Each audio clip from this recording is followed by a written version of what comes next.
Good morning to all. Today we are gonna discuss about radiative transition.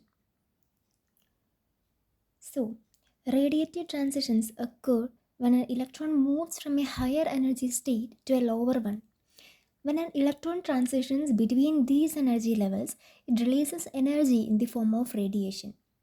And Bohr postulated that the frequency of this radiation is proportional to the energy difference between the two levels divided by the Planck's constant. So the frequency of radiation nu is equal to Em minus En by h, where Em is the higher energy level and En is the lower energy level. And this concept was fundamental in early quantum theory and later derived from the quantum mechanics.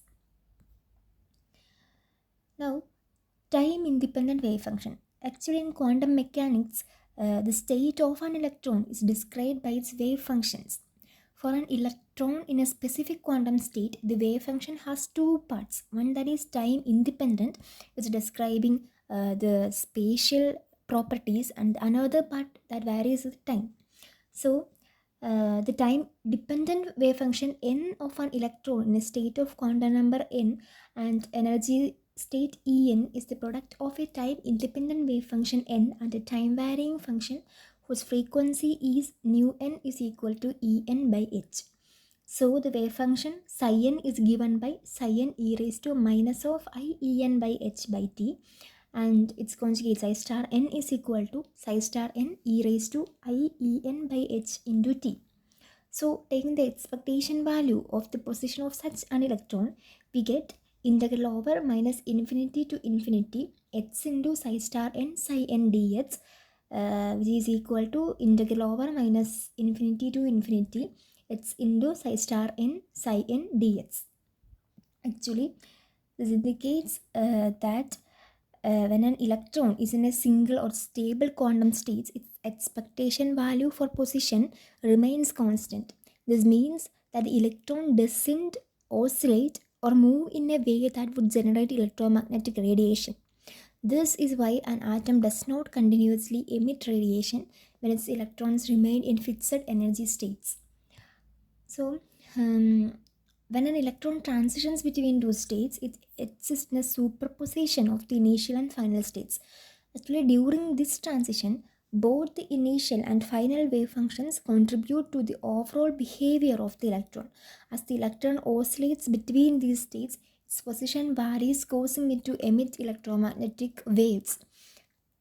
And the combined wave function for two states n and m is a superposition of the individual wave functions, and it's given by psi is equal to a into psi n plus b into psi m, where a star a and b star b represents the probabilities of the electron being in the states of n and m respectively, and obviously a star a plus b star b is equal to 1.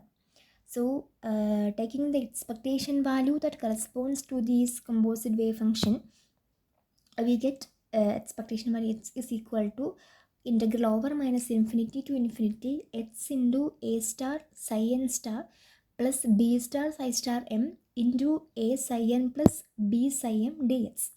And opening the bracket, we get integral over minus infinity to infinity x into a square psi star n psi n plus b star a psi star m psi n plus a star b psi star n psi m plus b square psi star m psi m dx. And separating the integral and substituting the trigonometric formulas that we know to our equation, we get a final equation in the form of cos of Em minus En by h cos into t into integral over minus infinity to infinity x into b star a psi star m psi n plus a star b psi star n psi m into dx plus I into sine of Em minus En by h cross into t integral over minus infinity to infinity x into b star a psi star m psi n plus a star b psi star n psi m into dx.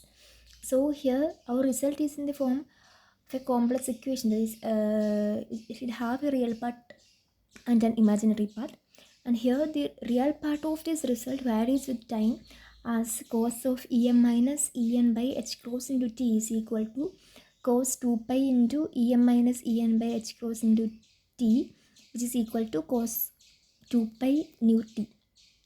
So here we can say that during the transition, the electron behaves like an electric dipole.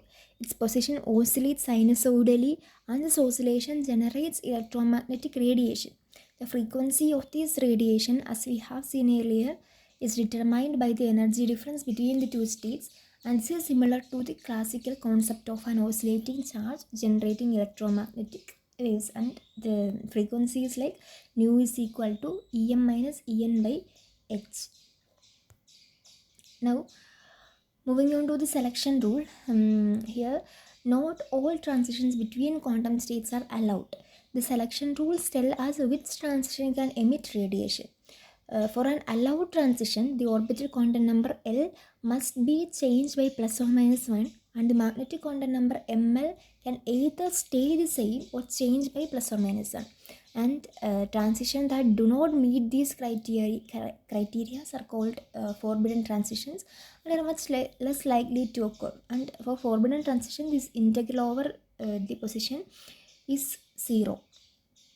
So we can conclude that radiative transitions occur when an electron moves between energy levels, releasing energy as radiation, and the frequency of this radiation is directly related to the energy difference between these each energy states.